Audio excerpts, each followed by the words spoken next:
ఏ వాక్యం ద్వారా నేను ఎప్పుడు కూడా నన్ను ఎవరైనా వాక్యాన్ని పంచుకోమని పిలిచినప్పుడు నేను ఎప్పుడు ఒక బోధకురాలిగా, బోధించేదానిగా, ఉపదేశకురాలిగా నేను అనుకోను. నేను ప్రశ్న ఒకటే వేస్తాను ప్రభువా, ఇంకా నాలో లోపాలు ఉన్నాయి, దిద్దుబాటు ఉంది, చాలినంతగా నేను భక్తి చేయలేకపోతూ ఉన్నాను. నాలో ఈ బలహీనతలు ఇంకా ఉన్నాయి కదా, ఎందుకు ప్రభువా నన్ను వాక్యం చెప్పడానికి పలాని చోటికి నన్ను పిలుస్తున్నాను? ప్రతిసారి నన్ను నేను చెక్ చేసుకుంటాను, పరీక్షించుకుంటాను, స్వపరీక్ష చేసుకుంటాను. నేను అప్పుడు ప్రభు నాతో అనే మాట, ఎవరికో కాదు నిన్ను సరి చేయడం కోసమే నేను ఎన్నుకున్నాను అని సిద్ధపడుతూ ఉన్నప్పుడు వాక్య భాగం ద్వారా ప్రభు నాతో మాట్లాడుతూ, అరే ఈ విధంగా నేను ఉండాలి కదా, ఈ ప్రదేశంలో ఈ చోట ప్రభుకు నేను అధికారంగా ఉన్నాను కదా అని ఆ వాక్యము నన్నే గర్భిస్తూ ఉన్నప్పుడు ప్రభువు నాకు ఒక అవకాశం ఇస్తున్నట్లు నేను భావిస్తాను. కాబట్టి మీ ముందు నిలబడ్డ నన్ను బోధకురాలిగా దయచేసి చూడకండి, కలిసి వాక్యాన్ని పంచుకుందాం, కలిసి జీవాహారాన్ని మనం భుజిస్తాం. కాబట్టి సిస్టర్ నన్ను అడిగినప్పుడు, ప్రభువా ఏ వాక్యం ద్వారా, ఏ దిద్దుబాటు వాక్యం, ఏ మరి ఉపదేశము, బోధ ద్వారా మమ్మల్ని సంఘాన్ని సిద్ధపరచడానికి నన్ను తీసుకువెళ్తున్నావు అని అనుకుంటున్నప్పుడు, మామూలుగా నా ప్రార్థన 4:30 నుంచి ఒక 3-4 ప్రేయర్ గ్రూప్స్లోకి నేను ఒక దాంట్లోకి నేను వెళ్తూ ఉంటాను అన్నమాట. 7 వరకు 4:30 నుంచి. అక్కడ ఒక ఆన్లైన్ ప్రేయర్ గ్రూప్లో ఒక సిస్టర్ మాట్లాడుతున్నమాట, సామెతలు 31 బైబిల్లో ఉన్న వాళ్ళందరూ కూడా బైబిల్స్ తెరిచి పట్టుకొని కలిసి ధ్యానిస్తామన్నాను కదా, అలాగా సామెతలు 31:10వ వచనాన్ని ఎత్తిపెట్టి ఆమె ప్రార్థన చేస్తూ వచ్చింది.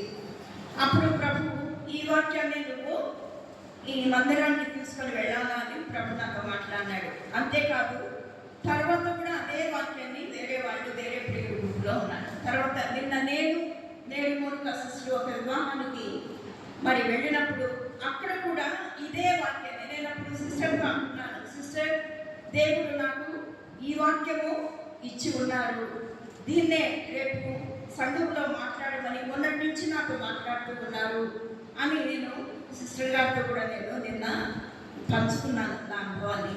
అయితే చూద్దాం, సామెతల గ్రంథము 31వ అధ్యాయము 10వ వచనం దయచేసి బిగ్గరగా స్పష్టంగా చదవడమ్మా.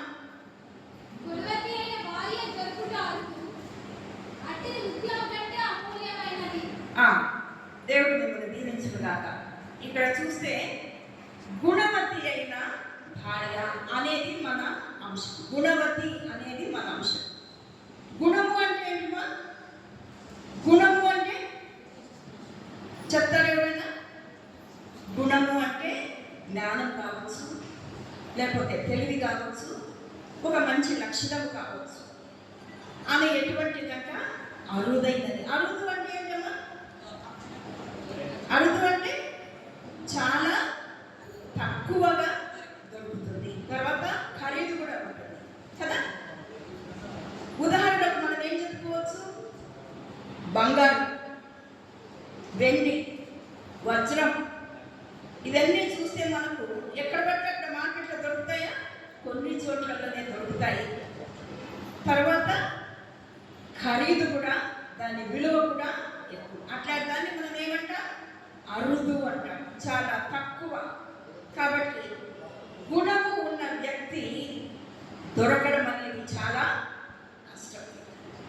అందము, చదువు, ధనము, ఐశ్వర్యము, తెలివితేటలు ఉన్నవాడు దొరకవచ్చు, కానీ గుణము అనేది, గుణం అంటే జ్ఞానం అంటే వివేచన అంటే తెలివితేటలు అంటే ఈ లోక సంబంధంగా మనం చూస్తే డిగ్రీల ద్వారా, పుస్తకాలు చదివే దాని ద్వారా వచ్చేటటువంటి జ్ఞానము, గుణము, తెలివితేటలు, వివేచన అనుకుంటే పొరపాటే. ఎంతోమంది జ్ఞానవంతులు ఉన్నారు మన దేశంలో, విదేశాలలో, ప్రపంచవ్యాప్తంగా. కాలగర్భంలో కలిసిపోయిన వాళ్ళు, కానీ వాళ్లకు నిజదేవుడు అంటే సరైన అవగాహన లేని, జ్ఞానం లేని విధంగానే గతించిపోయిన వాళ్ళని మనం చూస్తూ ఉన్నాం. ఇప్పుడు కూడా ఎంతెంతో పెద్ద ఉన్నతమైన చదువులు, ఉన్నతమైన పదవులు, ఉన్నతమైన స్థానాలు కలిగిన వాళ్ళు, జ్ఞానవంతులు అని మనం అనుకుంటున్న వాళ్ళు ఏం చేస్తున్నారో తెలుసా? సాయిబాబాను మొక్కుతున్నారు. మన మనిషిని కొంతకాలం వరకు విగ్రహాలను, చెట్లను, పుట్లను మొక్కిన జనాంగాన్ని మనం చూసినాం. 20వ శతాబ్దంలో ఏం జరుగుతుందంటే మనిషినే దేవుడిగా మారుస్తున్నారు. అరుణాచలం అనే ఒక పుణ్యక్షేత్రంలో ఆ టెంపుల్, ఆ దేవాలయం దగ్గర ఒక పిచ్చానే ఉంది. అమ్మ అంటారు, ఎంత భయంకరంగా స్నానపానాలు లేవు, తల దూకోకుండా, స్నానం చేసుకోకుండా, వెంట్రుకలన్నీ అట్టగట్టి, నోటి వెంట జొల్లు కడుతూ, చెప్పులు లేకుండా, మాసిపోయిన ఒక 10 రకాల 10 జతల బట్టలు ఒకదాని మీద ఒకటి వేసుకొని, ఎంత భయంకరంగా దుర్వాసన, శుభ్రత లేని ఆ మనిషిని అరుణాచలం అమ్మ అని నా నోటితో మాట్లాడుతుండగా ప్రభుత్వాన్ని క్షమించగా ధన్యవాదాల కోసం చెప్తున్నా. ఆమెలో పరిశుభ్రంగా నగలు, నట్ల, పట్టుచీరలు వేసుకొని పెద్ద పెద్ద పదవులలో, పొజిషన్లో ఉన్న వాళ్ళు పోయి ఆమె కాళ్ళు మొక్కుతుంటే కాంత తగ్గుతుంటుంది. ఆమె పండ్లు సమర్పించుకుంటుంటారు, ఆమెను పూజ చేస్తున్నారు. ఎంత దౌర్భాగ్యమైన స్థితికి వచ్చింది. అది జ్ఞానం అంటారా? వాళ్ళు చదువుకున్న వాళ్ళే ఉన్నతం, అది కాదు. అసలు జ్ఞానం అంటే ఏమిటి? బైబిల్ ప్రకారం స్క్రిప్ట్, మన దేవుని వర్షంలో జ్ఞానము అంటే ఏమిటంటే ఎవరైనా చెప్పగలరా? గాడ్ బ్లెస్ యు బిడ్డ, దేవుని దీవించుతాను. జ్ఞానము అంటే యెహోవా యందలి భయభక్తులే. దేవుని యందలి భయభక్తులు. ఏ దేవుడు? యెహోవా దేవుని భయభక్తులు. Is it what? జ్ఞానం, తెలివి, వివేచన. నువ్వు చదువుకో, నీకు డిగ్రీ ఉండని లేకపోని, పెద్ద ఉన్నత చదువులు ఉండని లేకపోని, పెద్ద పదవులలో, ఉద్యోగాలలో నువ్వు సంపాదించు. ఒకరిని చూద్దామా మనం బైబిల్లో? లాజరు ధనవంతుడి దగ్గర దండిగా డబ్బు ఉంది, మంచి బట్టలు, రోజుకు ఒక రకమైన భోజనాన్ని భుజిస్తూ ఆరోగ్యంగా, పరిశుభ్రంగా, ఏ జబ్బు లేకుండా ఉంటూ ఉన్నటువంటి ఒక ధనవంతుడు. ఆయన ఇంటి ముందు కురుపులతో, పుండ్లతో కుక్కలు వచ్చి ఆయన నాకుతున్నాయట. ఒక దరిద్రుడు, ఆయన పేరు లాజరు. పంచభక్ష పరమాన్నాలతో, మంచి న్యూట్రిషన్స్ అంటే ఆరోగ్యమైన విలువలతో కూడిన పరిశుభ్రమైన భోజనం చేస్తూ ఉన్న ఆ ధనవంతుడు, కానీ ఆయనకు జ్ఞానం లేదు. ఏంటి జ్ఞానం అంటే? దేవుడిని గురించిన జ్ఞానం లేదు. కానీ ఆయన బల్ల కింద మన రొట్టె ముక్కలు తినడానికి కుక్కలు వస్తుంటే ఆ కుక్కలతో పాటు రొట్టె ముక్కలు ఏడుకొని తిన్నటువంటి లాజరు. చనిపోయినారు ఇద్దరు వేరు సందర్భాలలో. ధనవంతుడు ఎక్కడున్నాడమ్మా? అగ్ని, దాహము, దప్పికొంటా ఉంటాడు. చూసినాడు కన్నులెత్తి, అరే నా బల్ల దగ్గర కుక్కలతో పాటు ముక్కల కోసం ఎదురు చూస్తూ ఉన్నటువంటి దరిద్రుడు, ఆయన బట్టలేని, ఆయన గ్లో ఏమి, ఆయన మహిమ ఏమి, ఆయన ప్రభావం ఎంత పరిశుభ్రంగా, పవిత్రంగా ఎక్కడ కూర్చున్నాడు? అబ్రహాము రొమ్మున. మనం ఎక్కడ అనుకుంటాం? మన పిల్లలు మన మీద అనుకుంటారు. మనము ఇంత పెద్దగా అయినా సరే, మా అమ్మ దగ్గరికి పోతే, మా నాన్న దగ్గరికి పోతే వాళ్ళ పైన అనుకుంటాడు. అదొక తృప్తి, అదొక ధైర్యం. ఎవరి మీద అనుకుంటాం? మనకి ఇష్టమైన వాళ్ళు, మన మీద, మన కోసం ప్రాణం పెట్టేవాళ్ళు. ఇక్కడ అనుకున్నాడేంటైనా, నాకు ఇక్కడ ఎవరు లేరే, నాలాంటి దౌర్భాగ్యులు ఉన్నారే ఇక్కడ. ఈ భూలోకంలో డబ్బు ఉండొచ్చు, చదువు ఉండొచ్చు, ఐశ్వర్యం ఉండొచ్చు కాక మరణానంతరము నీ స్థితిని నిర్ణయించేదే జ్ఞానము. ఇక్కడ కూర్చున్న ఈ సంఘంలో కూర్చున్న మీరందరూ, మనమందరం కూడా ఎవరము? జ్ఞానవంతులము. ప్రభునామానికి మహిమ కలుగును గాక. హల్లెలూయా. అయితే చూద్దాం ఎలా ఉండాలి జ్ఞానం కలిగిన వాళ్ళు అనేది. ఇక్కడ భార్య గురించి చెబుతూ ఉన్నారు, కానీ ఈ లోక సంబంధంగా భార్య అంటే ఒక పురుషుని యొక్క అర్థాన్ని, కానీ వాక్యపరంగా చూస్తే సంఘము అనేది వరుడు యేసయ్య కోసం సిద్ధపరచబడుతూ ఉన్నటువంటి వధువు భార్య. సంఘములో పురుష స్త్రీ భేదం లేదు, కానీ సంఘం అనేది వరుడైన యేసుక్రీస్తు గొర్రెపిల్ల వివాహ మహోత్సవం కోసం మనమందరం సిద్ధపడుతూ ఉన్నాం. ఏ విధంగా ఉండాలి ఒక సంఘం? అదే సమయంలో దీన్ని కూడా చూసుకున్నాం. లోక సంబంధమైన వ్యక్తిగా, భార్యగా ఏ విధంగా ఉండాలని వాక్యం చెప్తుంది, నేను కాదు. అయితే ఇక్కడ చూస్తే మొట్టమొదట ఆ గుణవతి అయిన భార్య ఎటువంటిదమ్మా? దొరకడమే అరుదు, దొరకడమే కష్టం. ఎట్లాంటి ఆమె దేంతో పోల్చబడింది? ముత్యము కంటే అమూల్యము. అంటే అర్థం తెలుసా? విలువైనది. దానికి ధర కట్టలేవు, కట్టినా కూడా అది మనకు అందుబాటులో ఉండనటువంటిది, అమూల్యమైనది. పేరు పెట్టుకుంటాం మనం అమూల్యాన్ని. ఆ మూల్య, మూల్య అంటే విలువ, కట్టగలిగింది.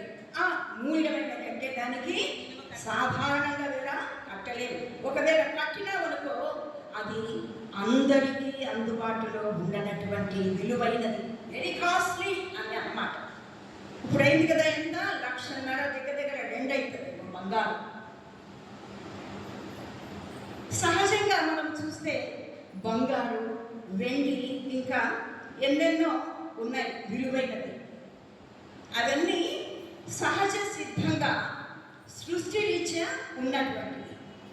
వీటితో కాకుండా బైబిల్లో ఒక గుణవతైన భార్యను, సంఘం కావచ్చు, ఒక పురుషుని భార్యను కావచ్చు, ప్రభు దేంతో పోల్చడానికి అనుమతించినాడంటే ముత్యము కంటే కూడా. ముత్యమే అమూల్యం. ఏంటంటే ఆ ముత్యం కంటే అమూల్యమే. మరి వెండితో పోల్చలే, బంగారుతో పోల్చలే, ఇంకా వేరే ఏ ఖరీదైనా దాంతో పోల్చలేదు. మరి ఏమిటి ముత్యం యొక్క ప్రాశస్త్యం, ముత్యం యొక్క విలువ ఏమిటి అంటే ఇది న్యాచురల్గా సృష్టిలో తయారైనటువంటిది కాదమ్మా. ఈ ముత్యము ఏ విధంగా తయారైందో తెలుసా? ముత్యంతోనే ఎందుకు ఒక గుణవతి అయిన భార్యను, ఒక స్త్రీని పోల్చినాడంటే చాలా నేర్చుకోవాలి మనం. ఏ విధంగా తయారైనటువంటి ముత్యం ఇక్కడ మీలో చాలా మందికి తెలిసి ఉండొచ్చు, తెలియకపోయి ఉండొచ్చు. ఏదైనా సరే మళ్ళీ మనం ఒకసారి తెలుసుకుందాం. ముత్యం ఏ విధంగా తయారవుతుందంటే ఇసుకలో, సముద్రం, మహాసముద్రాలు, అది కూడా మామూలు సముద్రాలు కాకుండా అందులో కూడా దొరుకుతుంది ఎక్కువగా. మహాసముద్రం అంటే లోతు ఎక్కువగా ఉన్నటువంటి సముద్రాలలో ఒకటి ఉంటుంది, ఆల్చిప్ప లేక ముత్యము చిప్ప అనేటటువంటి. దాంట్లోకి పొరపాటున ఒక వాన చిలుకు కావచ్చు, లేకపోతే దానికి సంబంధించిన ఒక ఇసుక రేణువు కావచ్చు, ఏదైనా అన్యమైనది దాని శరీరంలోకి పొరపాటున ప్రవేశించినప్పుడు ఏమైతుందంటే, మన కంట్లో నలగబడితే ఏమైతుంది, మన కండల్లో నుంచి నీళ్ళు వస్తాయి కదా, చాలాసేపు వరకు మనం ఇబ్బంది పడుతూ ఉంటాం. అదేవిధంగా ఆ ఆల్చిప్ప లేకపోతే ఆ ముత్యం చిప్పలో ఉన్న జీవి పొరపాటున చేరినటువంటి వర్షపు చిలుకు కావచ్చు, ఇసుక రేణువు కావచ్చు, ఏదైనా తనకు సంబంధించింది లోపల ప్రవేశించినప్పుడు కొంత చికాకు పడుతుంది. పడి దాంట్లో నుంచి మనకు కదా కంట్లో ఏమన్నా నలకబడితే కన్నీళ్ళు వచ్చినట్లు దాంట్లో నుంచి ఒక స్రావం బయలుదేరి ఆ ముత్యం చిప్ప చుట్టూ ద్రావం రూపంలో ఏర్పడి అది చాలా లోపలికి అంటే బాగా చీకటి ఉన్న ప్రదేశానికి వెళ్ళిపోతుంది. కొన్ని దినాల తర్వాత, చాలా కాలం తర్వాత అది ఆ నలక ఏదైతే ఆ ముత్యపు చిప్పలో ఆలు చిప్పలో ఉన్న ఆ జీవిని ఇబ్బంది పెట్టిందో ఆ యాంటీ బాడీ లేకపోతే ఆ అన్యమైనటువంటి జీవి నలిగి నలిగి నలిగి ఆ స్రావంలో ఒక ముత్యముగా ఏర్పడుతుంది. చూడండి ఎంత పెద్ద ప్రణాళిక ఉందో ఒక ముత్యము తయారు కావడానికి. ఇప్పుడు కూడా దొరుకుతున్నాయి మనకు ఆర్టిఫిషియల్ అంటే మానవుల చేత తయారు చేయడం. దీనికి దానికేంటో వ్యత్యాసం తర్వాత చూస్తున్నాను. కనుక అంత శ్రమ తర్వాత, అంత విసుగు తర్వాత ఒక కటిక చీకటిలో చాలా లోతైన ప్రదేశంలో వెలుతురు లేని చోట అనేక ఇబ్బందులకు గురైన తర్వాత ఎంతో కాలక్రమేణా చాలా కాలానికి అది ఒక్క ముత్యముగా తయారైంది. అందుకే అది ఎక్కడ పడితే అక్కడ దొరకదు. మన అన్ని ఖనిజాలలో అది దొరకదు. మరి ఏంటంటే అట్లాంటి ఆమె ద్వారా ఆమె చదవమ్మ 11 ఆమె పెనిమిటి ఆమె యందు నమ్మకముంచు అతని లాభప్రాప్తికి వెలితి కలగదు. కాబట్టి ఒక గుణవతి అయిన జ్ఞానవంతురాలైన అంటే దేవుని యందు భయభక్తులు కలిగిన స్త్రీ తయారు కావాలంటే, ఒక గుణవతి అయిన స్త్రీగా నువ్వు తయారు కావాలంటే, ముత్యము కంటే విలువైన స్త్రీగా, ఇందాక మనం అనుకున్నట్లు చదువు సందుల వలన, డిగ్రీల వలన, జ్ఞానం వలన, ఈలోక సంబంధమైన నైపుణ్యాలు తెలివితేటలతో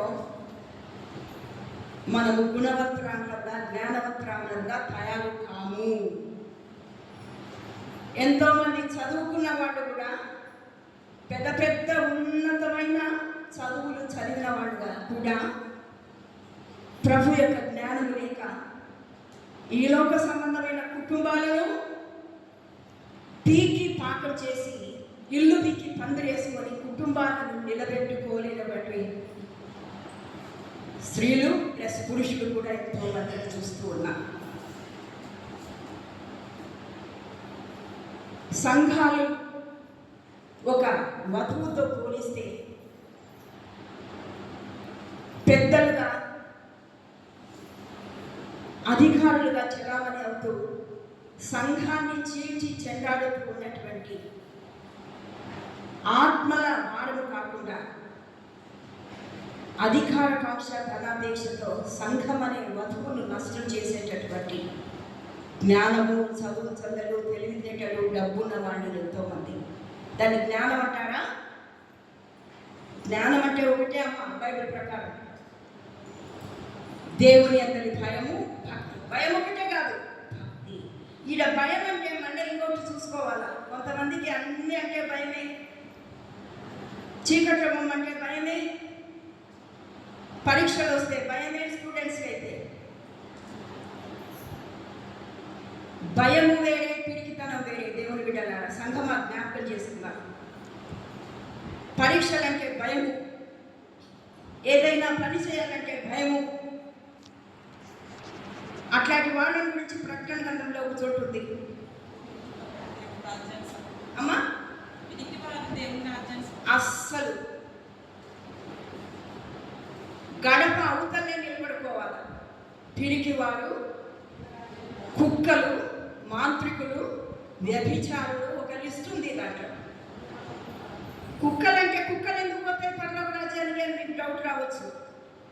కుక్కలంటే అక్షరాలు ఇచ్చే మనం అర్థం తీసుకొని వీల్లేదు. కుక్క అంటే దాని లక్షణం ఏంటి? ఏంటి దాని లక్షణం? చాలా అసహ్యమైనది. ముస్లిమ్స్ అయితే అది కుక్కలను ఇంటి బయటకు కూడా రానియరు. కుక్కల్లో పందుల్లో. బైబిల్ ప్రకారం కూడా కుక్క ఒక ఏహమైనది. అది కాపలా గాయడానికి మాత్రమే. నువ్వు విశ్వాసం అన్నం పెడితే రొట్టెలు వేస్తే సర్దిది ఏమన్నా మిగిలింది ఏమన్నా వేస్తే నమ్మకంగా నీ దగ్గర ఉంటుంది తప్ప దాని లక్షణాలు ఏవి మంచివి కాదు. ఏం చేస్తుంది? కక్కిందే తిరిగి. జాగ్రత్త పడదాం. కుక్క లాంటి లక్షణాలు. ఒక్కసారి పాపాలు ఒప్పుకున్న తర్వాత మళ్ళీ మళ్ళీ మళ్ళీ మళ్ళీ చేసిన పాపాలే. గుడికి వస్తాం, బైబిల్ చదువుకుంటాం, ప్రార్థన చేసుకుంటాం, క్రిస్మస్ పండుగ చేసుకుంటాం, జనవరి పండుగ, న్యూ ఇయర్, ఇంకా అన్ని ప్రభు భోజనంలో అన్ని చేస్తాం. కానీ పాపాలే. చేసే పాపాలన్నీ నోరు జాస్తి. పక్కింటోళ్ళు బిందె ఎవరన్నా మన జరిపి ముందు పెట్టి అన్నీ అయిపోయామన్నది. స్వార్థము, కోపము, ఆవేశము, ఇంకా ఏమేమి ఉన్నాయో కుక్కకు సంబంధించిన లక్షణాలు మనలో ఉంటే మనం ఎక్కడుంటాం? గదిని వెలుపటని పరలోకపు గడప అవుతానే. పిరికితనం వేరే, భయము వేరే. భయము నుండి పాపము చేయకుడి అని బైబిల్లో ఉంది. ఇంకో చోట నిత్యము భయము కలిగి నడుచువాడు ధన్యుడు. ధన్యుడంటే అదృష్టవంతుడు అంటే ఆశీర్వాదానికి వారసుడు. ఊరికనే వస్తాయా ఆశీర్వాదాలు? ఎన్నేళ్ల నుంచి ప్రార్థన చేసుకుంటా, ఎప్పటి నుంచో దశంభాగం ఇస్తుంటా, ఏమేమో చేస్తున్నా, పాస్టర్ని ఇడిచిపెట్టను, ఏ కార్యక్రమానికి నేను వస్తానే ఉంటా. అయినా కూడా ఈ సమస్య పోవడంలే, ఈ అప్పు తీరడంలే, ఎన్నెన్నో పెట్టుకుంటా ఉంటా. కారణం ఏంటి? భయం లేని జీవితం. నీ ఇష్టం వచ్చినట్లు భయభక్తులు లేకుండా బ్రతుకుతావు, ఆశీర్వాదం కావాలనుకుంటావు. అయితేనే నీ పిల్లోడు నీ మాట వినకపోతే వాడు అడిగి నువ్వు ఇస్తావా? దేవుడి మాట వినకపోతే ఏ విధంగా నిన్ను ఆశీర్వదిస్తాడని అనుకుంటాను. మందిరంలోకి రాకుండా ఎవరన్నా మందిరపు తలుపులు వేయుట నాకు ఇష్టము అని ఒక చోటు ఉంది. మనము మందిరంలోకి రావడం కూడా దేవునికి ఇష్టం లేదంట. అట్టి స్థితి నీకు నాకు దూరం అవుతుందంట. వారి ప్రార్థన వినపడకుండా నేను చెవులు మూసుకుంటాను అని ఇంకో చోటు ఉంది. కప్పు కూడా దాటన్నట్ట మనం చేసే ప్రార్థన. ఎందుకు? సిస్టర్ వాళ్ళ ఇంటికి నేను పోతే వాళ్ళు నాకు ఒక గ్లాస్తో మంచినీళ్ళో టీనో ఏదన్నా పెట్టినారు. చూసి ఆ గ్లాసు మురికి ఉన్నా, ఆ ప్లేట్ అసలేగా ఉన్నా, కూర్చునే ఆ టేబుల్ రోతగా ఉన్నా అన్నం తినబుతాయి కదా. నాకు ఇష్టమైన ఎంత మంచి రుచికరమైన చేసినా ఇచ్చినటువంటి పాత్ర సరిగా లేకపోతే మనకు తినబుద్ధి కాదు. ఏ విధంగా మనం ప్రార్థన చేస్తున్నాం? భయము, భక్తి రెండు అవసరం. పిరికితనం వేరే. పిరికితనం శరీరానికి సంబంధించింది. స్టూడెంట్స్కి అయితే పరీక్షలంటే భయం, చీకటి అంటే భయం, పాములు చూస్తే భయం, ఇంకొకటి అంటే భయం. అది కాదు. పాములను తేళ్లను నిధిరించి పడేసే అధికారం మనకి ఇచ్చినాడు, అది వేరే. వాటికి మనకు దయ్యం అంటే భయము, అన్నిటికీ భయపడతాం. అది కాదు భయం అంటే. దేవుడు అంటే భయం. దేవుడు చూస్తున్నాడని భయం. ఈ పని నేను చేస్తున్నా, ఈ పని దేవునికి ఇష్టమేనా? నా నడవడి, నా ప్రవర్తన, నా ఆలోచన ఎవ్వరు చూడడం లేదని కాపీ కొడతావేమో, ఎవ్వరు చూడడం లేదని నీది కానిది నువ్వు తీసుకుంటావేమో, ఎవ్వరు చూడడం లేదని తప్పు చేస్తున్నావేమో. నీ తల్లిని, నీ తండ్రిని, నీ భర్తను, నీ భార్యను, నీ పిల్లలను, నీ అధికారిని, పోలీసులను కూడా కన్ను కప్పి నువ్వు తప్పు చేయొచ్చు దాకా. కానీ నువ్వు కూర్చుంట లేచుట నీ తలంపు నీలోకి రాకముందే నిన్ను గురించి బాగా తెలిసిన దేవుడు ఒకడు ఉన్నాడని భయపడు. అది భయం అంటే. అట్లాంటి భయం నీకుంటే కనుక నువ్వు ఆశీర్వదించు. నువ్వు వద్దన్నా కూడా దేవుడు నిన్ను ఆశీర్వదిస్తాడు. అట్టి సాక్షి జీవితాన్ని మనం కలిగి ఉన్నాం. అయితే ఇక్కడ ఒక స్త్రీని గురించి లేక ఒక భార్య గురించి మాట్లాడుతూ ఉంటుంది. ఏ విధంగా ఆమె గుణవతిగా, జ్ఞానవంతురాలిగా తన ఇంటిని, తన తట్టుకునేదానిగా ఉంటుంది అంటే అంత సులభం కాదండి. చెప్పినాం కదా ముచ్చట ఎట్లా తయారవుతుందో. ఆ నీటి చుట్టూ అది నలిగి నలిగి నలిగి ఒక చీకటిలోకి పోయి నీ జీవితంలో ఎన్ని చీకటి రాత్రులు అనుభవిస్తున్నావో ఒంటరిగా పోరాడుతుంది ఆ ఇసుక రేణువులు పడినటువంటి ఆ జీవి. నీ జీవితంలోకి ఏ ఎరుకు ఏ ఇబ్బంది ప్రశాంతంగా ఉండి దేవుడా నన్ను తీసుకొచ్చి గుణపాలు గడ్డపారలు తీసుకొచ్చి బయటికి తీసుకొచ్చి నన్ను ఇంత బాధ పెడుతున్నాడని అనుకుంటానంట. ఎవరు? మట్టి. ఎక్కడుంటుందా మట్టి? చాలా లోతైన స్థలంలోంచి గడ్డపారలు పలుగులు ఇంకా ఏంటివెంటో అవన్నీ తీసుకొచ్చి తెలుసు కదా మనకు ఎట్లా బయటికి తీస్తారు. సలికె పారలు గడ్డపారలు పలుగులు ఏంటివెంటూ ఉంటాయి. వాటన్నిటితో భూమిని తొవ్వి బయటికి తీస్తుంటే మట్టి అనుకుంటానంట. ఓరే నేను వీరి జోలికి పోలే, అన్నం పుణ్య పెరగదాన్ని నా మానాన నేనుంటే ఇంత పదునైన గుణపాలు తీసుకొచ్చి ఈ సలికపాటలు తీసుకొచ్చి నన్ను తొవ్వి బయటికి తీసుకొచ్చినాడే, ఇంత ఎండలు నేను ఎట్లా భరించాలా అని తిట్టుకుంటున్నట్ట వాళ్ళు. ఎవరు? మట్టి. లోపల ఉన్న మట్టి. అంతటితో ఊరుకున్నాడా? ఊరుకోలే. మళ్ళీ ఏం చేసినాడంటాడు అని ఉడుకుడు గుడుకుడు గుడుకు నీళ్లు మసలే నీళ్ళు తీసుకొచ్చి దాని మీద పోసినాడంట. అయ్యో, భూమి కూడా ప్రాణం ఉందమ్మా, తెలిసినా మీకు? సృష్టిలో ఉన్న ప్రతి దానికి రియాక్షన్ ఉంది. ఎట్లా చెప్పగలం? నీ తమ్ముడైనా హేబేలు రక్తము నాకు మొరపెట్టలేదా? యా నుంచి? భూమిలో నుంచి. భూమికి అనుమతించింది. ఎవరిని బాధ పెడుతున్నావో జాగ్రత్తగా గమనించుకో. మూలుగుల దేవుడు వినే దేవుడు. అర్థమవుతుందా? ఆ మట్టి అయ్యో సంపెనే నన్ను ఇట్లా చేస్తున్నాడే వీడు. తర్వాత ఏం చేస్తాడమ్మా? దాని తర్వాత ఏం చేస్తాడు? కాళ్ళతో తొక్కుతా ఉంటాడు. ఏమన్నా చేస్తున్నా నేను వీడికి జోలిపోతున్నా, నేను చేసి లోపల ఉన్న నన్ను ఇంత పదునైనవి పట్టుకొచ్చి నన్ను గాయపరిచి ఉడుకుడుకు నీళ్ళు పోయడమే నా కాళ్ళతో ఇంతమంది తొక్కుతా ఉన్నారే, అయ్యో అయ్యో అయ్యో అని మూలుగుతా ఉందట. దాని తర్వాత ఏం చేస్తాడమ్మా? సారె పైన పెట్టి గిర్రులు ఎత్తుతుంటే కళ్ళు తిరుగుతున్నాయంట దానికి.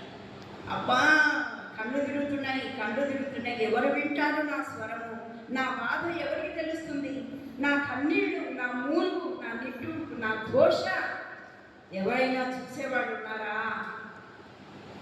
సంఘములో వాక్యం వింటూ ఉన్న దేవుని బిడ్డ, ఎటువంటి పలుగులు, ఎటువంటి గడ్డపారలు, ఎటువంటి పదునైన పనిముట్లు నిన్ను బయటికి లాగుతున్నాయో, నువ్వెక్కడనే వేసిన చోట అక్కడ ఉంటే నువ్వు పనికి రావు. నువ్వు పనికొచ్చేదానిగా కావాలంటే నొప్పి గుండా, కన్నీరు గుండా, కష్టాల గుండా, కడలి గుండా, నొప్పి గుండా, బాధ గుండా, ఇరుకు గుండా, ఇబ్బంది గుండా, నిందల గుండా, ఒంటరితనం గుండా వెళ్ళవలసిందే. నీకంటే ముందు చదువుకో బైబిల్. నాకు ఎవడు ఏమన్నాడు? ముసలాన్ని అయి ఉంటే, అవయవాలన్నీ క్షీణించిపోయి ఉంటే, నా భార్యకు 100 సంవత్సరాలు 99 సంవత్సరాలు వచ్చి ప్రకృతి సహజమైన లక్షణాలన్నీ గుడిగిపోయి ఉన్నదాన్ని మమ్మల్ని పట్టుకొచ్చి చూడు ఆకాశ లక్ష్యాలు ఎంచు 1-2 పోయేమో నా చేత కాదు,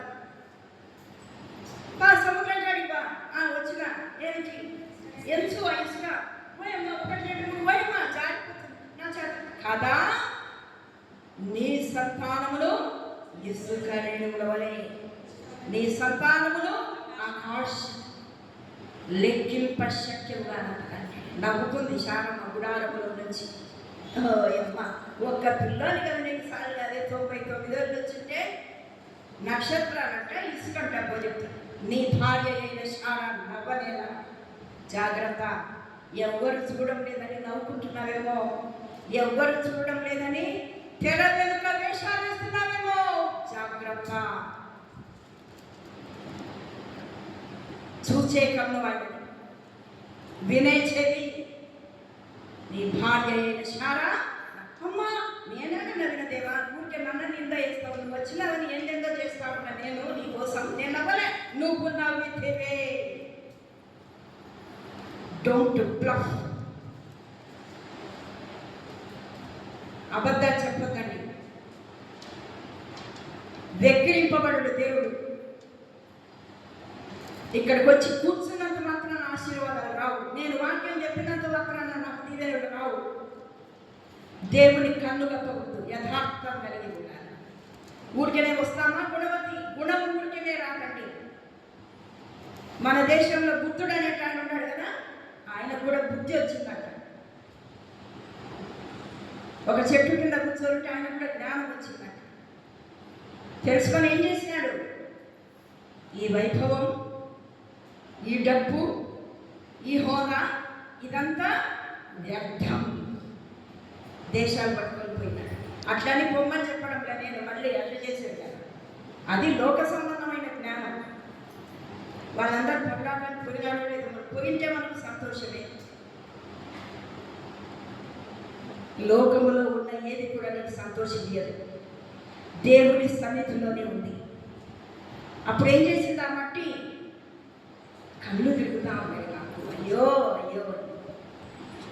దాని తర్వాత ఏం చేసినాడు? రంగులు పట్టుకొచ్చినాడు.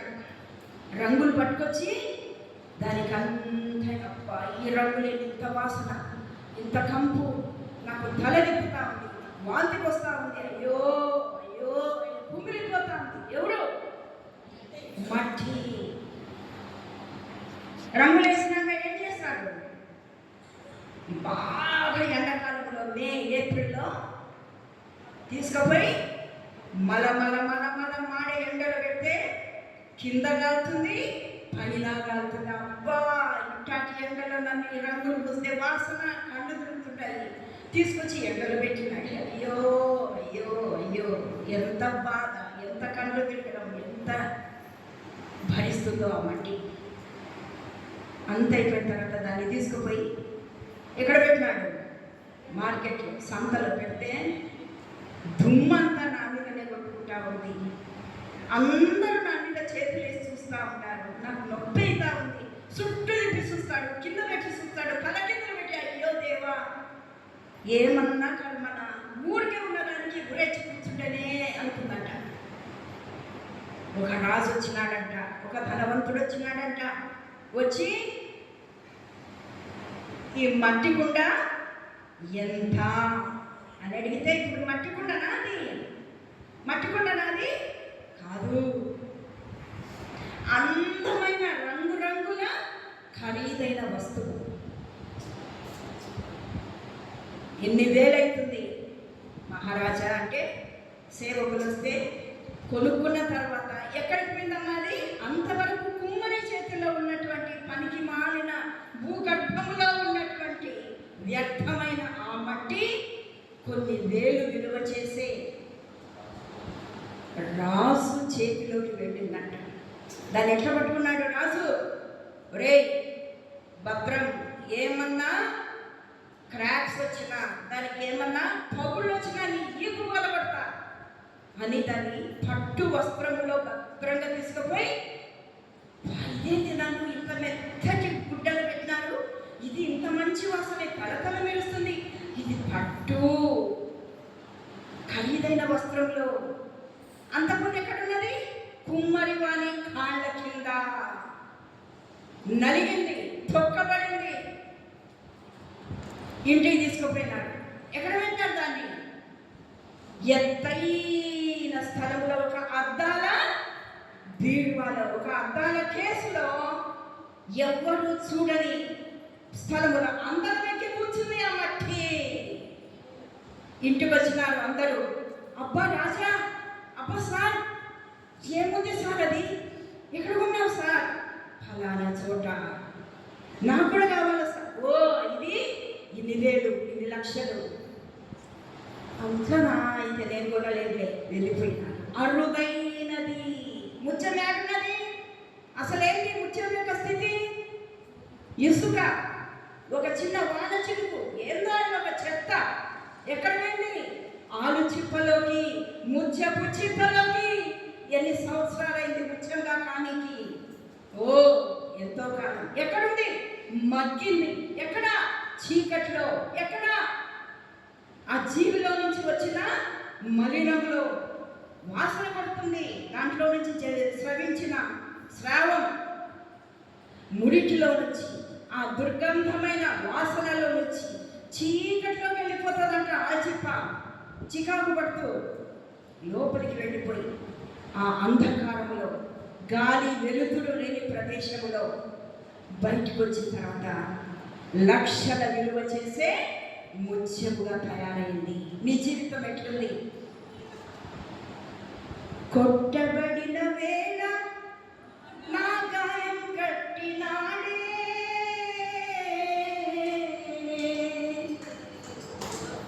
కొట్టబడిన వేళ నా గాయం కట్టినాడే, బాధించిన పరిచేది నీవే, బాధించిన స్వస్థపరిచేది నీవే. చేయకండి.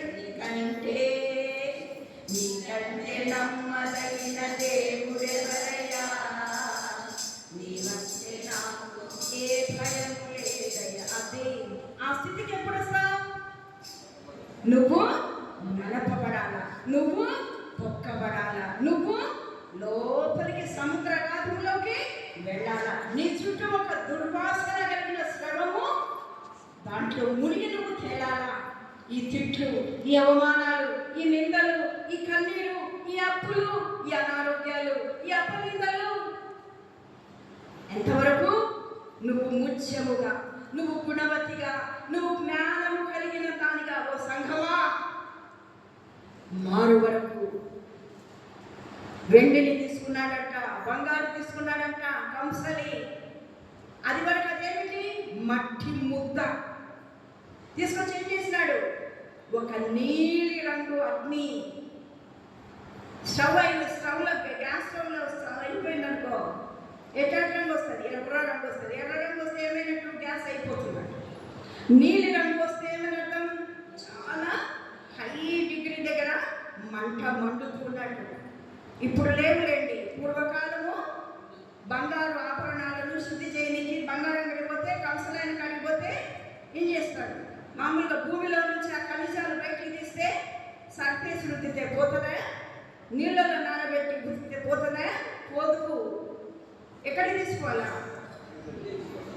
గబగబగ మండే మంట దగ్గరికి తీసుకుపోయి దాని గుండా కొంతసేపు, ఎంతోసేపు దాన్ని ప్రాసెస్, తెలుగులో ఏమంటాం, శుద్ధి చేస్తే అప్పుడు ఆ మట్టి, దుమ్ము, ధూళి, చెత్త చెదారం కొట్టుకొని పోయి స్వచ్ఛమైన బంగారు వెండి నీకు దొరుకుతుంది.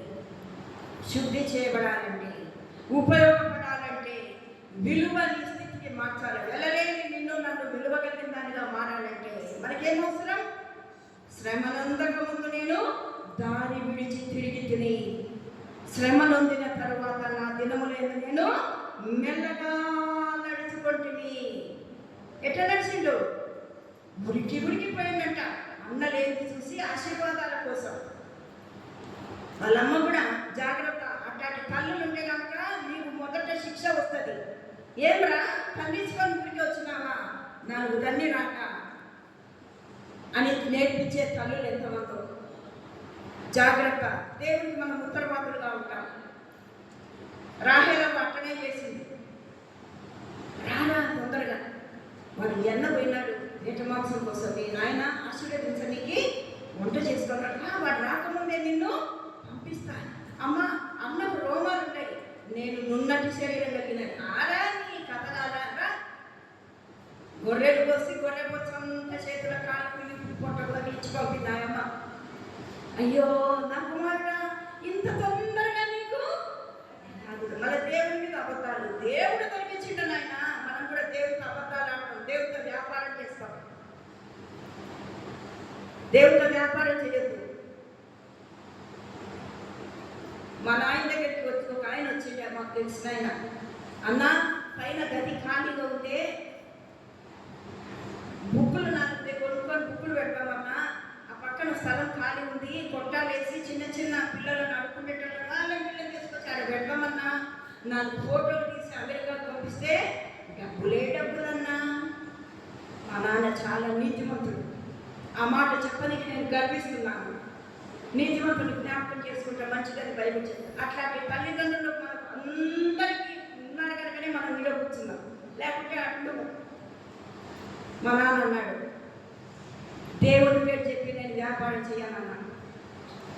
దేవుడు నాకు రిటైర్మెంట్ అయినాక పెన్షన్ ఇస్తున్నాడు, నా భార్యకు పెన్షన్ సాలకపోని నేను నా పిల్లలు బతకనికి చాలు.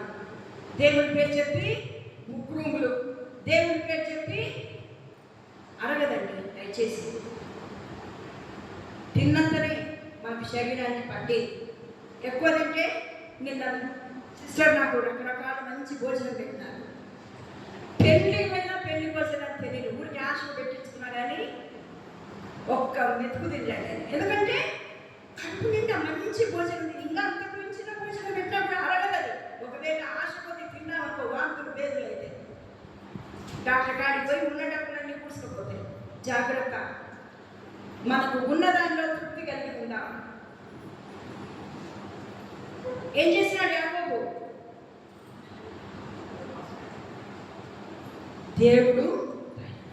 దేవుడి పేరు చెప్పుకొని వ్యాపారం చేయండి. దేవుడి పేరు చెప్పి అబద్ధం చెప్పుకోదు. స్వరము యాకోబుది, చేతులు అయ్యో ఎంత మోసం చేస్తున్నానండి. ఎవరు నేర్పిస్తున్నారు? తల్లి. మంచి తల్లులుగా మనం ఉందాం. నాకు ఇప్పుడు కూడా బాధ అవుతుంది, నా పిల్లలు నేను కూడా కఠినంగా శిక్షించినానే అని. దుఃఖమైనా సరే అటు దేవుడు అంటున్నాడు, అది చాలు. శిక్షించాలి పిల్లల్ని, మనం గద్దించాలి, బుద్ధి చెప్పాలి. లేకపోతే దేవుడు నిన్ను లెక్కడుగుతాడు కాళ్ళను పట్టుకొని. ఎవరైనా బైబిల్లో ప్రధాన యాజకుడు సిస్టర్, ప్రధాన యాజకుడు ఆయన పాత నిబంధనలు, ఇద్దరు కొడుకులు. ఏలి ఏం చేశాడంట? తన కొడుకులు తన కుమారులు పరిశుద్ధ స్థలములోకి వచ్చిన స్త్రీలను చెప్పుతుంటే ఒరే దుర్మార్గుడా, సస్తవురా, వద్దురా అన్నాడంటున్నా. ఆ కొడుకు సంతోషంగా, ఈ వయసులో నాకే ఎప్పుడు సంతోషపడతాడు, ఇంత అందమైన భార్యలు ఆడ దొరుకుతాడు వాళ్ళకి పాపం అనుకున్నాడేమో. పాపం ఏం చేస్తున్నారంట? కొలికలు అది పెట్టి ప్రధాన యాజకుడు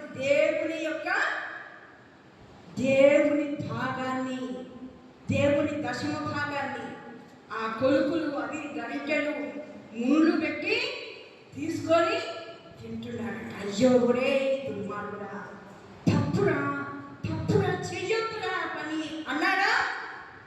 అనలేదు. తన కుమారులను నొప్పించిన వాడు కాడు. తండ్రులారా, తల్లులారా, తప్పిపోతున్న మీ సంతానమును చెక్ చేయకపోతే దేవునికి నువ్వు ఉత్తరవాదిని.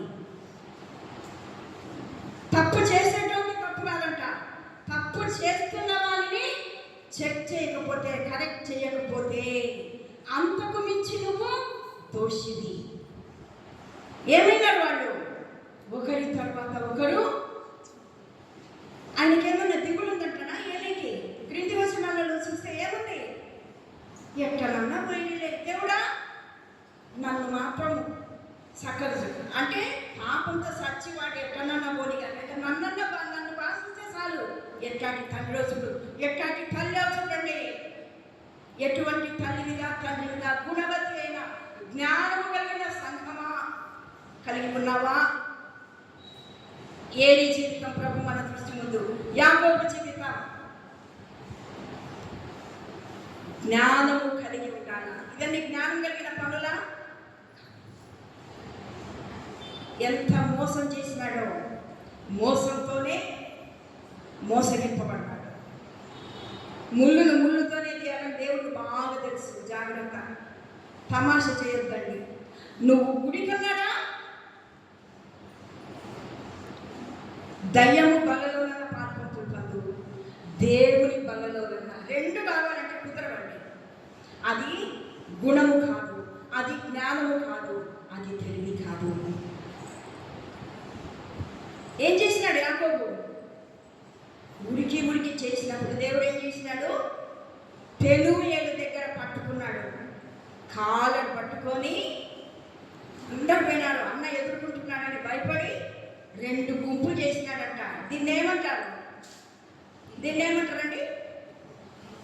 పిరికితనం. ఇది భయం కాదు, భయము భక్తి కాదు. దేవుడు అంటే భయము భక్తి వేరే, ఉత్త భయం వేరే అండి. జ్ఞాపకం చేసుకుంటాం. ఉత్త భయం వేరే, దాన్ని పిరికితనం అంటారు. భక్తితో కూడిన భయం ఉంటే అది దేవుని భయం.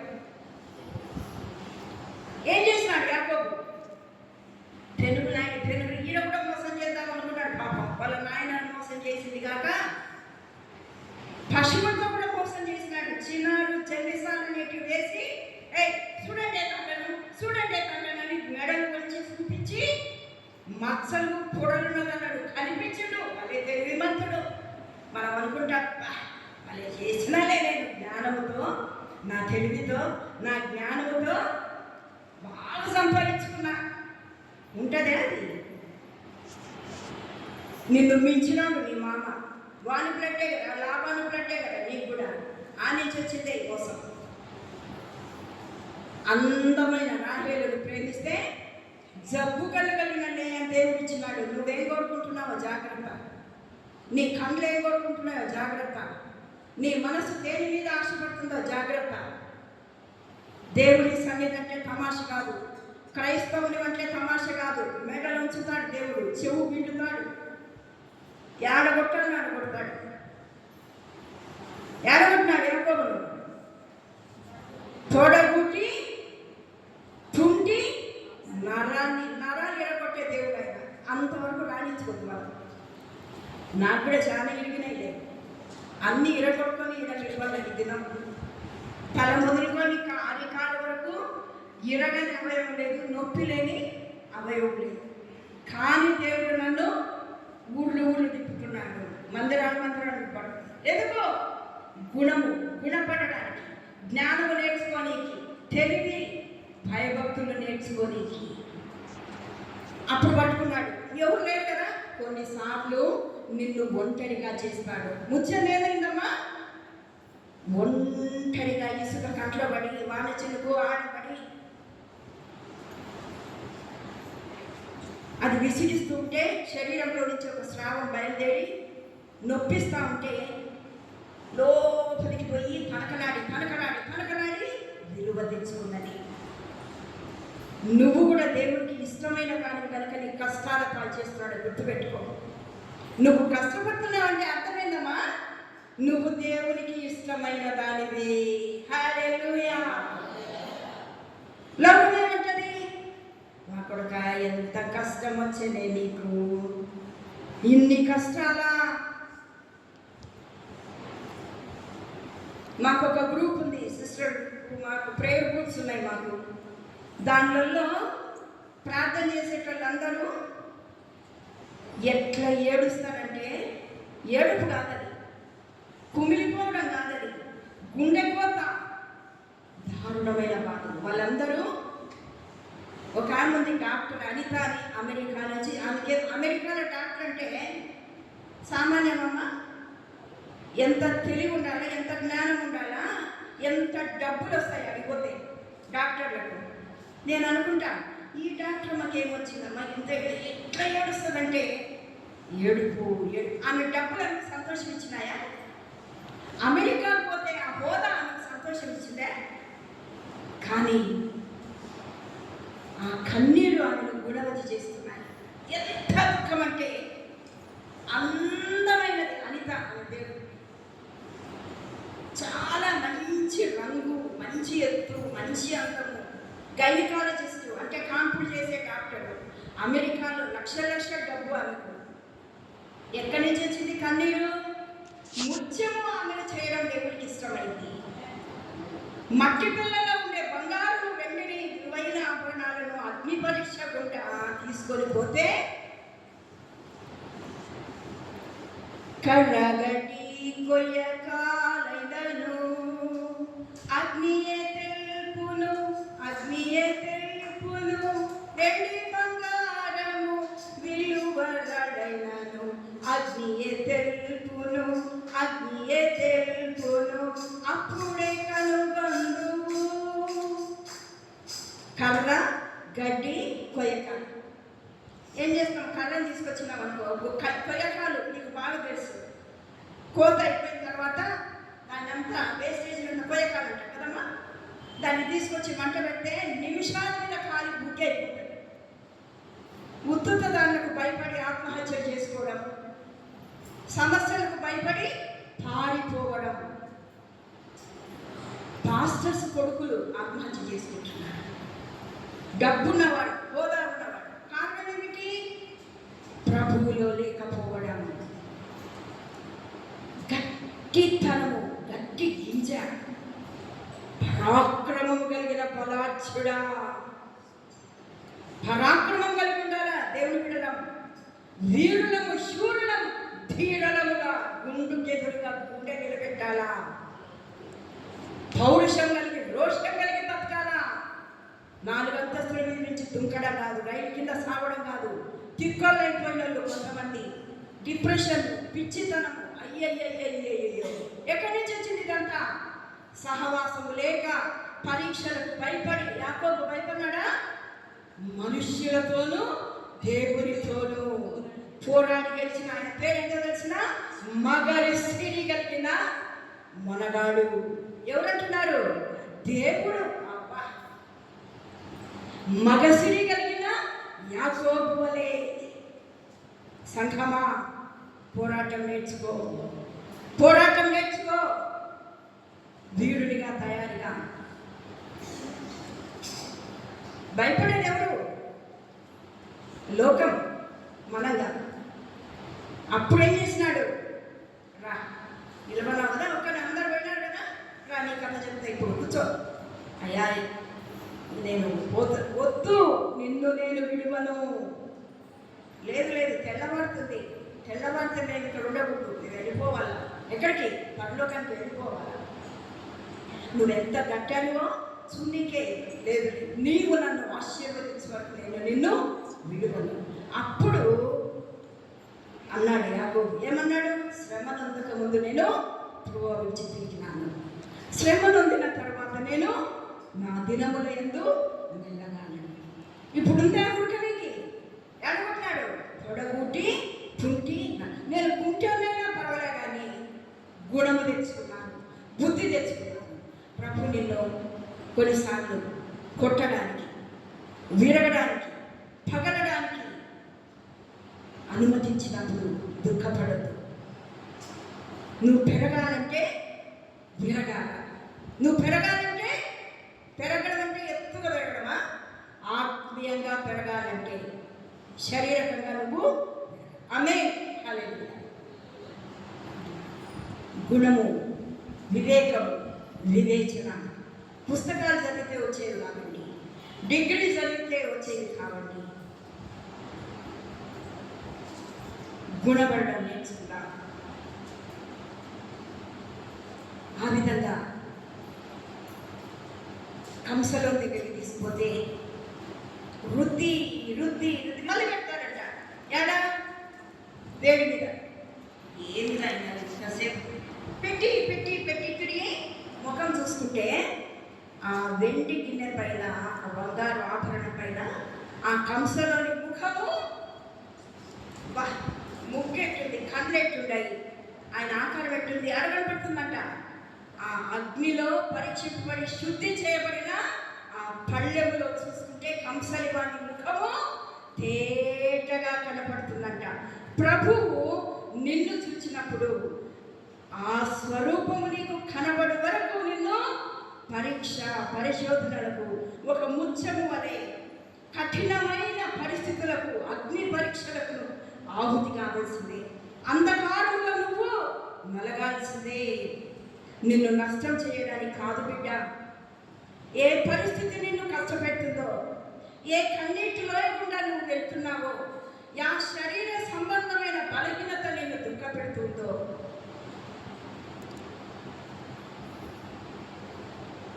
నాకైతే రాత్రులలో నిద్ర పట్టదు. భయంకరమైన వీపు నొప్పి, మందులు వేసుకోకూడదు. హార్ట్ ఆపరేషన్ అంటే నొప్పి నొప్పి నొప్పి, వీపు నొప్పి. చాలా రోజుల నుంచి షుగర్ ఉంది కాబట్టి ఫ్రోజన్ షుగర్, భుజం నొప్పి, స్పాండిలైటిస్ ఇది నొప్పి, మందులు నిన్న వేసుకుంటా కాబట్టి గ్యాస్ట్రిక్ ట్రబుల్. ఎంత బాగా దిట్ట ముందులే అని అనుకుంటున్నాడేమో. పట్టు చీర కట్టుకొచ్చి నిలబడి వాక్యం చెప్తుంది బాగా అరిసి అనుకుంటున్నాడు. నాకు లేని ఒళ్ళంతా గాయాలే. అయినా కూడా నాకు ఒక్క రోగం లేన దేవుడి దగ్గర బాగున్నా. దేవుడికి స్తోత్రం. నాకు అన్నీ ఉంటాయి కానీ యాది నన్ను బలహీనపరచడు. ఇంకా దేవుడికి స్తోత్రం. ఏమంటాడు? అందుకే పౌలయ్య, పౌలు తాత అనుకున్నాడు కదా, పౌలు తాత దీంట్లో ఏమంటాడు? హల్లెలూయా, దీవించుగాక. ఎప్పుడు బలహీనుడను అప్పుడు నేను బలవంతుడను. ఒక నిజ విశ్వాసి బలం ఎక్కడుంది? బలహీనతలో. జ్ఞానం ఎక్కడుంది? అజ్ఞానిలో. ఎంతుందో చూడు, లోకం ఎట్లుందో, బైబిల్ ఎట్లుందో. ఎన్ని కష్టాలు అబ్బాయి ఈయనకు. ఇన్నే ఒక మనిషికి అయ్యో, బైబిల్ ఏమంటుందిరా? బైబిల్ ఏమంటది? దుఃఖపడువాడు ధన్యులు. ఇప్పుడు ఏడ్చుతున్న వీడు ఎందుకంట? పరలోకమందు మీ ఫలము ఏం చేయాలంట? సంతోషించి గంతులు వేయుడి. సంతోషం పొంగేది, సంతోషం పొంగేది, సంతోషం పొంగి పొంగేది. ఎప్పుడు ఉచితం వచ్చినప్పుడా? డాక్టర్ గారికి పోతే నీళ్ళు రిపోర్ట్ వచ్చినప్పుడా? నీకేం బాగుండవుకో అని డాక్టర్ ఉన్నప్పుడా? నీకు ఇంక్రిమెంట్ లేదు పో, నీకు ఈ నెల జీతం రాదు అన్నప్పుడా? కుటుంబంలో వ్యతిరేకత లేకున్నప్పుడా?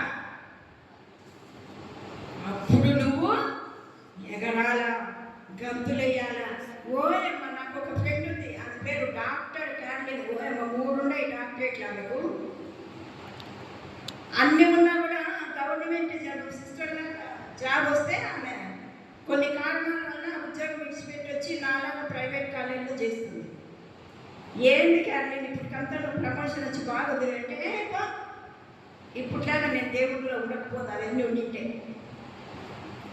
డబ్బు ఆమెను సంతోషపరిచింది. ఇంట్లో ఆమెను ఎగతాళి చేస్తానంట వాళ్ళ తోడికోడళ్ళు, వాళ్ళ వాళ్ళందరూ. అప్పుడు నువ్వు బాధ కాదా, ఏడుపు కాదా? నీకు నేర్చి నాకు భలే చికాకు. దేవుడి పిల్లలు ఏడ్చేటంటే నాకు ఇష్టం ఉండదు. దేవుని పిల్లలు ఏడవకూడదు. ఎక్కడ ఏడ్చాలా? దేవుని సన్నిధిలో. ఎక్కడ ఏడ్చాలా? మందిరంలో. ఎక్కడ ఏడవాలా?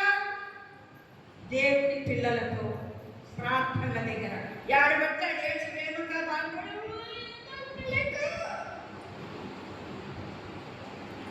ఏమన్నా బాగున్నామంటే ఏం బాగుండలేనా? అదే బాగులేనా? ఇది కాదు, ఈడ కాదు ఏడ్చాల్సింది. ఎక్కడ ఏడ్చాలని అక్కడ ఏడ్చాలి, ఎక్కడ నవ్వాలని అక్కడ. ఆ జ్ఞానం ఎవరికి దేవుని యందు భయభక్తులు కలిగిన ముత్యం కంటే విలువైన వాళ్ళకే ఉంటుంది. అది సంఘం కావచ్చు, భార్య కావచ్చు, సంఘవధువు కావచ్చు. జ్ఞానము కలిగి ఆ జ్ఞానమే వేరుంటుంది. బైబిల్ ఏమంటుంది? దుఃఖపడు. ఇంత అదృష్టం అక్క, ఇన్ని బాధలు ఉంటాయా? అబ్బా, ఎంత అదృష్టం. రాయి పట్టుకొని ఎవరి కాడికి పోతాం? పండ్లు దాకా చెట్టు కాడికే పోతాం కదా. నీకు ఆత్మ ఫలము ఎన్ని ఉంటే అన్ని సాతాను దెబ్బలు. హల్లెలూయా. ఒక నిజ విశ్వాసి 4 వైపుల నుంచి కష్టాలు పడుతున్నాడంటే కారణం ఏంటో తెలుసా? ఆత్మీయంగా ఆశీర్వాదాలు. ప్రభువు నిన్ను ప్రేమిస్తున్నాడు కనుకని. ఇది ఏదండి? యాకోబుకు అందమైన భార్య జబ్బు కలిగిన లేయాను దేవుడిచ్చినాడు. లేయా ద్వేషింపబడుట యెహోవా సూచెను. దేవుని బిడ్డ, నా కన్నీళ్ళు ఎవ్వరు చూడడం లేదు, నా దుఃఖం ఎవ్వరు కనపరచడం లేదు, నా హృదయంలో కుంగుదల ఎవ్వరు చూడడం లేదే అనుకుంటున్నాను. ఎవరు చూస్తే ఏం చేస్తారు? పక్కింటామన్నా లేకపోతే అమ్మనా మీ నాయనన్నా ఎవరేం చేస్తారు? ఎవ్వరు ఏం చేయలేదు. ఎవరు చూస్తున్నారు? లేదా ద్వేషింపబడ్డా యాన్న చూసిండు వాళ్ళ పక్కింటాయినా దేవుడు ఎదురుగున్నాడా? ఆమె హృదయంలో ఉన్నాడు. ప్రార్థన చేసుకునే స్త్రీల దగ్గర దేవుడు ఉంటాడు. నీలో ఉన్నవాడు నీతో ఉంటాడు. లోకంలో ఉన్నాడు. యాకోబు కంటే గొప్పవాడు ఆమెలో ఉంటాడు. చూసి ఏం చేసినాడు? లేయా ద్వేషింపబడుట యెహోవా చూచెను. యెహోవా లేయాను జ్ఞాపకము చేసుకొనెను. స్తోత్రం కలుగును గాక. ప్రియ దేవుడి సంఘమా, దేవుడి బిడ్డ, నిన్నెవరు చూస్తారు? నిన్నెవరైనా ద్వేషించుంటే ఎవరు చూస్తారు? లేయాను చూచినోడు నిన్ను చూడడా? నిన్ను జ్ఞాపకం చేసు. లేయాను జ్ఞాపకం చేసుకుంటే నిన్ను జ్ఞాపకం చేసుకోడా? లేయా ఒకటి నువ్వు ఒకట దేవుడికి ఎప్పటికా. ఆమె గర్భమును తెరిచిన. రాహేలు గర్భం ఉందా? గొడ్రాలిగా పిలవదు. తర్వాత కలిగినారు, అది వేరే సంగతి, దాని కథ వేరే. మనుషులు ఎప్పుడైతే జ్ఞాపకం పెట్టుకోండి, చాలా జాగ్రత్తగా వినండి. మనిషి ప్రేమ కోసం, మనిషి దయ కోసం, మనిషి అటెన్షన్ కోసం నువ్వు ఎంత ప్రయాసపడుతూ ఉంటావో, దేవుడు వాటిని లోక సంబంధమైన దూరం చేసి ఎక్కడికి వచ్చినాడు? యాకోబు మనుషులందరినీ దూరం చేసి. యాకోబు ఆ రాత్రి అంతయు ఒంటరిగా మిగిలిపోయాను. ఒంటరిగా బాధపడుతున్నావా? దేవుడు నీకు కల్పించిందే ఆ ఒంటరితనం. సంఘమా, ఎందుకు? ఆయన నీ దగ్గరికి రావడానికి ప్రభువుకి ఇష్టపడినాడు. పెనుగు ఏలు అనుభవం, పెనుగులాట. దేనికోసం పెనుగులాడమ్మా? యాకోబు ఏమన్నాడు? పెనుగులాడి ఇంకా నేను పోతుంది, నన్ను విడిచిపెట్టు, నేను పోవాలా, తెల్లాడుతున్నట్టు ఏమన్నాడు? నీవు నన్ను ఆశీర్వదించే వరకు నేను నిన్ను. ఏమన్నా తక్కువైందా యాకోబుకు? ఒక కర్ర చేత పట్టుకొని పోయి యబ్బోకు రేపు దాటిపోతే లెక్కింప శక్యముగా అంత మోసపూరితమైన ధనాన్ని దాసి జనమును ఇద్దరు భార్యలకు 2 రకాల కట్నాలు ఇచ్చినాడు లాభాలు. తెలుసా? లేయాకి ఇచ్చేది లేయాకి ఇచ్చిండు, యాకోబుకి ఈయనెవరు? ఇదేందో బాగుందే, ఇద్దరు చేసుకుంటే 2 కట్నాలు వస్తాయని అనుకోబాకండి, అది వేరే కట్ట. నవ్వని కట్టున్నాను. కాబట్టి 2 రకాల కట్న కానుకలు, 2 రకాల దాసి జనము, 2 రకాల డబ్బు దశకం వస్తే ఇంకేం కావాలి ఆశీర్వాదం? యాకోబుకు ఏమనుకుంటున్నాడు? ఇవన్నీ ఆశీర్వాదాలు కావు అని నిర్ణయించుకున్నాడు. ఎందుకు? గుణం తెచ్చుకున్నాడు. ఎప్పుడు? తొడబుట్టి తుంటినాడు వెళ్ళినప్పుడు. నువ్వు విరగొట్టినప్పుడు నీకు జ్ఞానం వస్తుంది. జ్ఞానము కలిగి ఉండడం అంటే జ్ఞానము కలిగి ఉండడం, జ్ఞానవంతులముగా మారడం, గుణవంతులముగా మారడం సులభమా? అది ఒక ప్రాసెస్. ప్రాసెస్ అంటే ఏమంటారు తెలుగులో? అది ఒక ప్రక్రియ, అది ఒక కార్యక్రమం. అంత సులభంగా జ్ఞానవంతులం మనం కాము. 3 ఏళ్ళు డిగ్రీ, 2 ఏళ్ళు పీజీ, లేకపోతే ఇంకొకటి చదువుకుంటే వచ్చే డిగ్రీ కాదది. దేవుడిచ్చే జ్ఞానము ఎరుకో గోడలు, ఎర్ర సముద్రాలు, తొడబుట్టి తుంటినారాలు. దేవుడు కూడా ఏమన్నాడా? ఎవ్వ బుద్ధి లేనాడా? ఏం ఇంత ఇచ్చినా ఇది కాక ఇంకా లేదు నీకు ఆశీర్వాదం అనొచ్చు కదా దేవుడు. దేవుడికి కూడా తెలుసు ఈ లోక సంబంధమైనది, మెటీరియల్ థింగ్స్ అంటే వస్తు సంబంధమైనది, మనో సంబంధమైన బంధుబలగాలు, ఇవన్నీ కూడా ఆశీర్వాదాలని మనం అనుకుంటే మనంత బుద్ధిలో ఉండట్లేదు. అది ఆశీర్వాదాలే, కానీ అవే ఆశీర్వాదాలు కాబట్టి నేను ఎప్పుడైనా ఇదే చెప్తాను. జ్ఞానము, బుద్ధి, వివేకము ఇవే జ్ఞాన సంపద.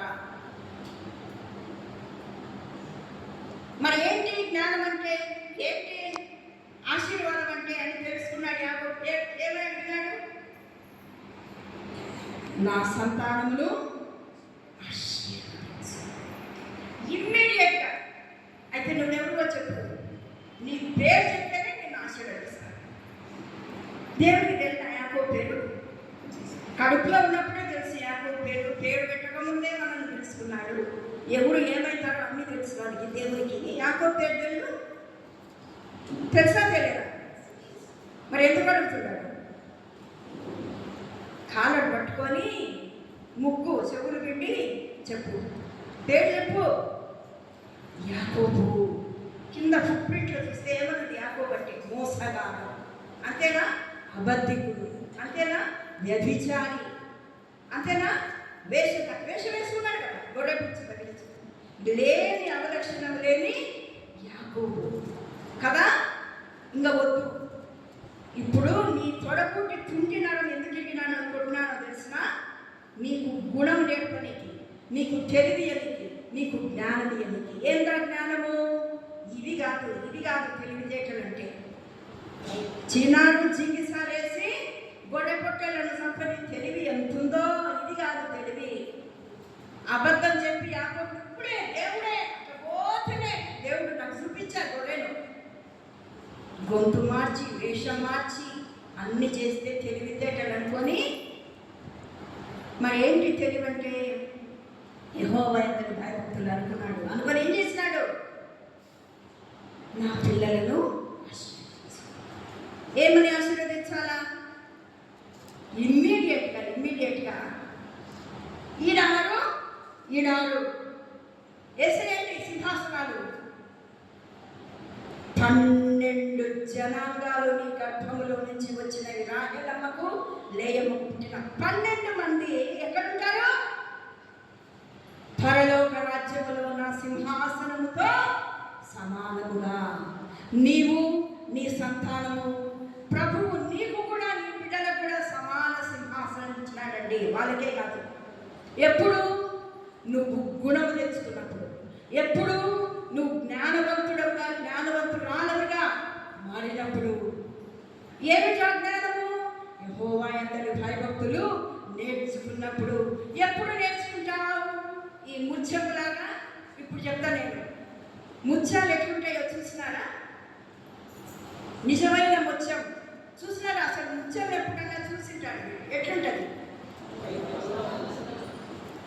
మరీ తెలుపు కాదు, ఒక ఉంటుంది నా చీర కలర్లో, క్రీమ్ కలర్లో.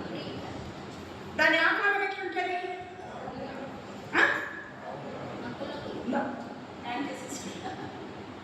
నొక్కులు పోయి ఉంటుంది, సొట్టలు బిట్టలు ఉంటుంది. ఎందుకు తెలిసిన? యాడిపోయింది అది? ఒత్తిడికి గురైంది. కన్నీటి లోయలకు గురైతున్నావు, కష్టాల కడలలో పోతున్నావు. ఎన్ని రకాల కష్టాలు! నువ్వు పని చేసే చోట నీ అధికారులతో, పక్కింటలతో, నీళ్లు పట్టుకునే కాడ, పని మనిషితో, కొన్నిసార్లు నీ పిల్లలతో, నీ భార్యతో, నీ భర్తతో, అత్తమామలతో, ఎవరెవరితో మీరు పోరాడినది ఎవరితో? మనుషులతో అని నువ్వు అనుకుంటున్నావేమో. జాగ్రత్త. తెలివంటే అదే, జ్ఞానం అంటే అదే. ఏమని? బైబిల్ చెప్పేది ఒకటి, నీ జ్ఞానం ఒకటి. బైబిల్ చెప్పే జ్ఞానం ఏంటి? నువ్వు పోరాడేది నీ బాస్తో కాదు, నీ పని మనిషితో కాదు, నీ బిడ్డతో కాదు, నీ భార్యతో కాదు, నీ భర్తతో కాదు. ఎవరు వాళ్ళు? ఆకాశ మండలంలో ఉండే దురాత్మలు. ఎవరు వాళ్ళు? ఫాలెన్ ఏంజెల్స్ అంట. దేవునికి విరోధంగా ఆలోచన చేసి నేను మహాజ్ఞానిని అనుకున్నాడు లూసిఫర్. లోయిస్ అంటే వెలుగు, అంటే దూత. భలే మంచి అందగాడంట లూసిఫర్. సౌందర్యం చూసి విడిసిపడుతుంది అనేది బైబిల్లో. ఆర్క్ ఏంజెల్ అంట, ప్రధాన దూత, దేవునికి ఇష్టమైనవాడు. ఆ జ్ఞానం ఆయనను దేవదూతగా ఉంచిందా?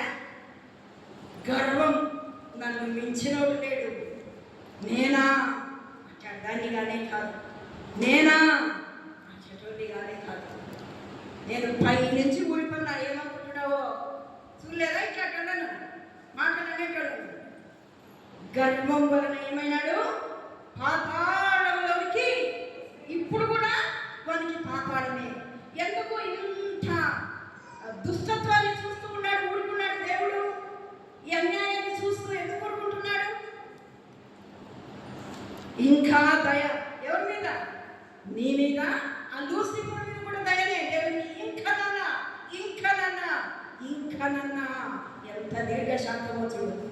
దేవుని నమ్మిన నీకు దీర్ఘశాంతం ఉందా? ఊరికే ఉలికి పడదు. దీర్ఘశాంతం అవసరం. దీర్ఘం ఎంతసేపు? నువ్వు బతికినంత కాలం. సచ్చిన దాని ముఖం చూడాలి అనుకుంటున్నావేమో, జాగ్రత్త. సచ్చిన మాట్లాడాలనుకుంటున్నాను. సచ్చినాక ఏం మాట్లాడతావు? సావు అనేది అనొద్దండి ఎప్పుడు దేవుని పిల్లలు. అవన్నీ వ్యతిరేకమైన మాటలు మనకు కూడా రాకూడదు. కాబట్టి నీవు నీ సంతానము ప్రభువుతో సమానం. మంచిగా ఎవ్వరన్నా ఆయనతో సమాన సింహాసనం మీద కూర్చోబెడతారా?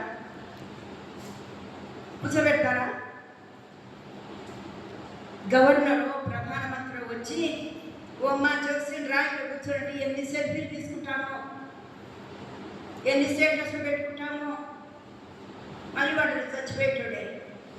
యుగములు ఉండే సృష్టి మొత్తానికి ఆది సంభూతుడైన పరాక్రమంలో బలవంతుడైన దేవుని పక్కన కూర్చోబోతున్నావు తెలుసా? తమాషా కాదు నీ జీవితం. నేను ఎప్పుడో ఒకటి చదువుతా, అది నా దీంట్లో కూడా పెట్టుకుంటా, డీపీలో. చిన్ అప్ క్వీన్, చిన్ అప్, ఇంగ్లీష్లో చెప్తున్నా, చిన్ అప్ క్వీన్. నువ్వు రాణివి, ఏడుస్తూ తల దించుకోవద్దు. ఏమైంది? ఇక్కడ కాళ్ళతో తొక్కబడిన మట్టి అందరినీ కిందమ్మా. ఫుట్బాల్ ఉంది కదా, ఫుట్బాల్ తెలిసినా నీకు? క్రికెట్ మనం కూడా ఆడుతున్నారు, అందరం చూస్తాం టీవీలో. ఫుట్బాల్ ఏం చేయాలి? గెలవాలి. ఫుట్బాల్ గెలవాలంటే ఏం చేయాలి? ఫుట్బాల్ ఆడ పెడితే గెలుస్తామే. ఏం చేయాలి? దాన్ని కాలుతోనే తన్నాలి, దాన్ని చేత కాదు. కాలుతోనే చదువుతా ఇక్కడ ఏం చేయాలి? కిక్ అంటారు, కిక్ అంటారు. కిక్ అంటే ఏంటి? నీకెంత బలం ఉందో అంత బలం కొద్దీ కాలుతుందంటే అది ఆడిపోతుంది. ఇట్ టచెస్ ద స్కై, ఇంగ్లీష్లో అంట. ఆకాశాన్ని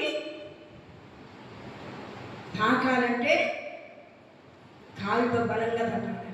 క్రికెట్ బాల్ ఏం చేయాలి? బ్యాట్తో ఈడ్చి కొడితే అది సిక్సర్ కొడుతుంది. ఆమె అంటుంది కదా, జమైమా అనే ఒక స్త్రీ ఇంతవరకు రికార్డు స్థాయిలో గెలిచిన క్రికెటర్ స్త్రీ ఆమెని. కారణం ఏంటో తెలిసిన?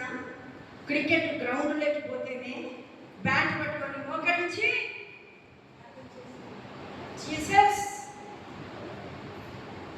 ఎక్కడ చూడాలి? నువ్వు నీకు జ్ఞానం రావాలంటే ఏం చేయాలా? అమ్మా, యంగ్ గర్ల్స్, యంగ్ బాయ్స్కి చెప్తున్నా నేను, మొబైల్లోకి తల పెట్టుకొని ఉన్నావనుకో జ్ఞానం రాదమ్మా. తల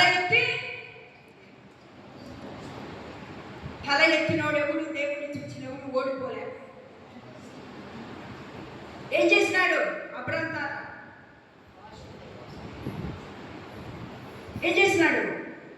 లోతును, రే రారా చూడు, ఏం కావాలని నీ కళ్ళ ముందు ఇదంతా ఉంది, నీ బుద్ధి పుట్టిన కాడికి పోయి తీసుకో. వద్దు పెద్దనైనా, వద్దు అని నువ్వు తీసుకున్నాకనే నేను తీసుకుంటా అంటే బాగుండు లోతు అన్నాడా? ఇదే సందరు అనుకొని ఏదైనా తోటలాగా యెహోవా నాటిన రంగురంగుల పూలు, సారవంతమైన భూమి, నదీ ప్రవాహాలు, ఆ సారవంతమైన భూమి అదృష్ట దేవత భరించిందనుకున్నాడు. మొత్తము అందిన కాడికి గుంజుకున్నాడు. ఏమైందని? అగ్ని గంధకమై పూర్తయి లోతు భార్య ఉప్పు స్తంభమై. లోతు భార్యను మరచిపోకు అని ఉంది బైబిల్. లోకాన్ని చూస్తే నువ్వేమైతావు? మిగిలిపోతా ఊరికే రాయిలాగా. కానీ అబ్రహాం ఏం చేసినాడు? కన్నులెత్తి మీరు ధ్యానం చేయాలి. అంటే మెడిటేషన్ అంటారు. మెడిటేషన్ చేస్తే నీకు శరీరం ఆరోగ్యం ఉంటుంది. మెడిటేషన్ చేస్తే అంటే ధ్యానం చేస్తే ఆత్మీయంగా ఆరోగ్యం ఉంటావు. అబ్రాహాం ఏం చేసినాడు? ఒరే నువ్వు తీసుకున్నావు కదా ఇదంతా, ఇంకా ఇప్పుడు నేను తీసుకుంటున్నా ఆడిపోయి కలిసి చూసి ఆడబాబు చేసినాడా?